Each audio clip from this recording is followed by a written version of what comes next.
కూడా సాందీపిని దగ్గరికి వెళ్ళి 64 రోజుల వరకు విద్యార్థిగా ఉన్నారు పాఠశాలలో. ఎందుకంటే గురువు లేకపోతే ఆ విద్య ప్రకాశమానం అనేది ఉండదు. అందరం కూడా గురువుని తెలుసుకోవడానికి అనేది మనకి పరిపూర్ణంగా ఉండబట్టి మన దేవాలయం సమానంగా ఉండడం ఆ యొక్క పరమేశ్వరుని పాలన అనేది మనకి తెలుస్తుంది. అప్పుడు పరమాత్మ చెప్పారు ఎవరైనా గురువు అనగానే నాకు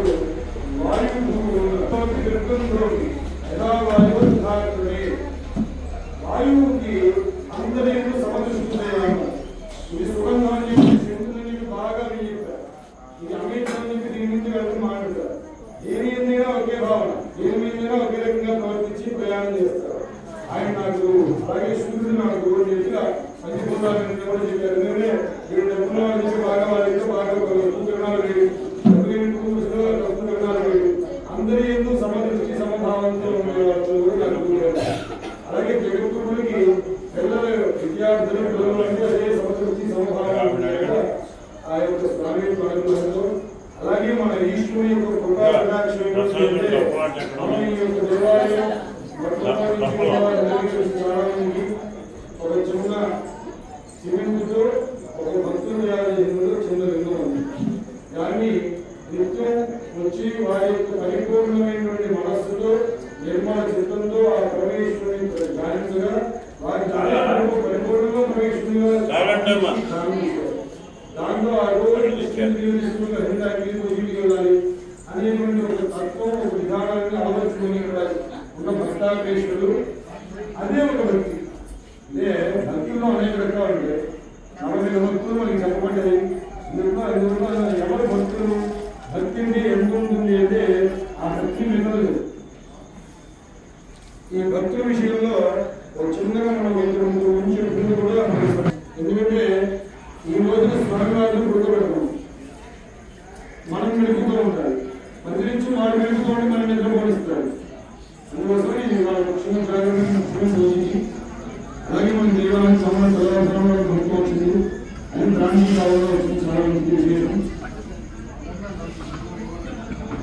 ఒక అక్రూరుని తీసుకుంటే కృష్ణ పరమాత్మని అక్రూరుడు అంటే సంస్థ మంత్రివర్గంలో ఉంటాడు. ఆయన్ని మొదటి నుంచి మంత్రివర్గంలో ఉన్నప్పుడు అక్రూరుని పంపించాడు. ఈయన ఎవరయ్యా అన్నారు. గోపికలు కాదు కొంచెం చెప్పంటే 8 సంవత్సరాల క్రితం మీరు వెంబడించారు. అక్రూరుడు గారు మహాత్ముడు అన్నారు. అక్రూరుని యొక్క భక్తి ఉన్నదంటే అన్నారు.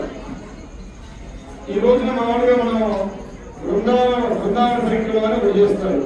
18 కిలోమీటర్లు బృందావనాన్ని పరిక్రమ చేస్తారు. ఆ పరిక్రమ చేసేటువంటి వారు ఎలా చేస్తారంటే అక్రూరుల వద్ద గోవిందా గోవింద ఏమిటంటే అక్రూరుడు ఉన్నారు.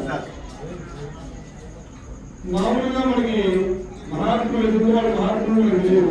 ఎందుకు వాళ్ళ వాళ్ళని ఏం చేస్తారంటే రోజు లేవగానే స్నానం చేయడం ఇలా మహానుభావులు ఎంత వాళ్ళు పాదపుడి తీసుకుంటారు. తీసుకుని ఏం చేస్తున్నారు అని ఎక్కడ దాచుకుంటారు అనుకున్నారు. వాళ్ళు తీసి చీకుండా వేసుకుంటున్నారు. అదొక మహానుభావుడు. ఎందుకంటే అన్నారు అక్రూర స్వామిని అక్రూర స్తవివందనే అంటారు. నమస్కారం చేయకుండా అక్రూరుడు ఎందుకు నేర్చుకుని ఉన్నారు. 9 మంది భక్తులు అక్రూరుడు ఏమిటండి అన్నారు ఆయన భక్తి. ఆయన కంసురాజుగా మంచిగా ఉన్నప్పటికీ ఆయన కృష్ణ భక్తుడు. కృష్ణుడు ఇచ్చినటువంటి భాగ్యం మనకు కలిగింది. చాలా ఆనందంగా ఉంది మనసులో. కానీ ఏంటంటే మీరు అర్థం బాధ ఉంది. కానీ ఏదైనా పరమాత్మ యొక్క దర్శనం మీద అయితే భాగ్యం అని చెప్పి అనుకున్నారు. అలా ఉష్ణంగా ఇసుక రేణువుల్లో చిన్న చిన్న పాద ముద్దలు, దాంట్లో అందులో గదా చక్రం ఇన్ని ముద్దలతో కలుపుకుంటుంది పాదం ఇంకా ఇచ్చినాయి. ఈ పాదాలని ఏమిటి గాలికి సన్నగా ఇసుక రేణువులు ఎగిరి సగం మూసుకుపోయి సగం తెచ్చుకున్నాయి. చూశాడు పరమాత్మ కదా ఆయనతో మన సంబంధాలు అడగలవాలని చెప్పి ముందు అక్కడి నుంచి గౌరవించి మనం గౌరవించి ఎలా వెళ్తామని చెప్పి అక్కడి నుంచి ఏం చేయాలనుకున్నాడు. అక్కడి నుంచి దొరుకుతుంది ముందు పరమాత్మకి దగ్గర ఇంద్రుడిని చేశాక ఆ ముద్రాంగితమైన ఆయన ద్రాక్షాల సముద్రం పెడతారు. కూర్చుని అమ్మవారి పాదాన్ని పెడతారు. దానికి ద్రాక్షాల సముద్రం ఆ రసంలో ఉంటుందంటే ఆ ముద్రాంగితో ఆ శివుని నిషేధించారు. ఈయన చూసి ఒక పరమాత్మ దగ్గరికి వెళ్ళాలని పునర్దర్శనానికి వెళ్ళాలని పునర్వస్తారా పడినప్పుడు కూడా ఆ సూర్యుడికి దగ్గర నమస్కారం చదివి ఈ యొక్క దీనికి గౌరవం పొందడానికి ఇలా సాష్టాంగంగా పడుకొని చేతిగా తీసుకుంటారు. మళ్ళీ అక్కడ నుంచొని మళ్ళీ అక్కడికి పడుకొని మళ్ళీ అక్కడ తీసుకుంటారు. మళ్ళీ అక్కడ బాధలు మళ్ళీ తీసుకుంటారు. అలా అభివందనం చేస్తూ మొత్తం ఈ దండం ప్రధానికి మళ్ళీ తీసుకుంటారు. మళ్ళీ అక్కడి నుంచి మళ్ళీ ఇంకోసారి వస్తారు. అలా అభివందనలో అప్పుడు నేర్చుతూ ఉంటారు. మరి దాస్యం చేయడంలో కట్టుబడి చూస్తూ ఉంటారు. ఎందుకంటే